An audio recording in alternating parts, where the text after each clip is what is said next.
સ્વાગત આગળ વાત વડોદરામાં બેલેટ પેપરથી મતદાન સમયે પોલીસ જવાનો અને હોમગાર્ડ જવાનો આમને સામને આવ્યા। પોલીસ કર્મીઓએ ધક્કા માર્યા હોવાનો હોમગાર્ડના જવાનોએ આક્ષેપ લગાવ્યો છે। પોલીસ કર્મીઓએ ધક્કા માર્યા અને ગાળો આપી તેમજ બેલેટ પેપરથી મતદાન કરવા દેતા નથી તેવો આક્ષેપ હોમગાર્ડના જવાનોએ લગાવ્યો છે।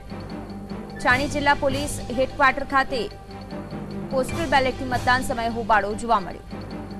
વધુ વાતચીત સંવાદદાતા રૂપેશ પાસેથી મેળવી। રૂપેશ, હોમગાર્ડના જવાનો અને પોલીસ વચ્ચે ઝપાઝપી થઈ અને હોબાળો પણ સર્જાયો હતો કે બેલેટ પેપરથી ચૂંટણી મત નથી આપવા દેવામાં આવતા। વિગતો શું છે આ સમગ્ર મામલે?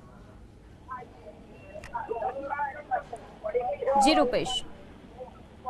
ચોક્કસ આજે 23 એપ્રિલે જે મતદાન થવાનું છે લોકસભાના મહાપર્વ માટે એને લઈને વડોદરામાં જે પોલીસ જવાનો છે તેમના માટે આજે મતદાન બેલેટ પેપરથી પોસ્ટલ વોટિંગની પ્રક્રિયા હાથ ધરાઈ હતી। દરમિયાન જે બંદોબસ્તમાં જે પોલીસ જવાનો અને હોમગાર્ડના જવાનો વચ્ચે જે લાઇનમાં ઉભા રહેવા અને મતદાન કરવાની બાબતે તૂટુ મેમે થઈ છે।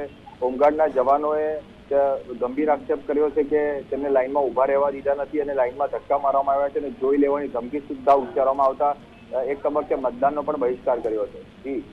જી બિલકુલ, આભાર આપનો વિગતો આપવા માટે।